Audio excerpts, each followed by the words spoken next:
কেলেঘাই নদীর বর্তমান পরিস্থিতি নিয়ে গুরুত্বপূর্ণ পরিদর্শন চলছিল। সৌভাগ্যবশত আমি সেই পরিদর্শনে উপস্থিত থাকার সুযোগ পেয়েছিলাম।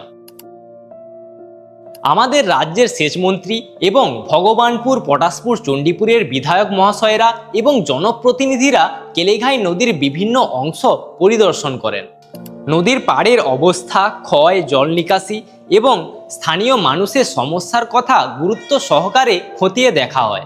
আমিও তাদের সঙ্গে বিভিন্ন স্থান ঘুরে দেখার সুযোগ পাই। এলাকার মানুষদের বক্তব্য, বাস্তব পরিস্থিতি এবং নদীর বর্তমান অবস্থা কাছ থেকে দেখেছি। এই ধরনের পরিদর্শন ভবিষ্যতের জন্য একটা গুরুত্বপূর্ণ ভূমিকা রাখতে পারে। এই মুহূর্তে ভগবানপুর, চণ্ডীপুর ও পটাশপুর বিধানসভার মানুষের জন্য বন্যার কোনো আশঙ্কা নেই। আমাদের একটাই আশা, একটাই চাওয়া, কেলেঘাই নদীর এই সমস্যার স্থায়ী একটা সমাধান হোক, যাতে প্রত্যেক বছর মানুষকে এই সমস্যার সম্মুখীন হতে না হয়। এই ভিডিওটাকে আরো বেশি বেশি শেয়ার করুন, যাতে এলাকার মানুষ এই সমস্ত তথ্য আপডেট পেতে পারে।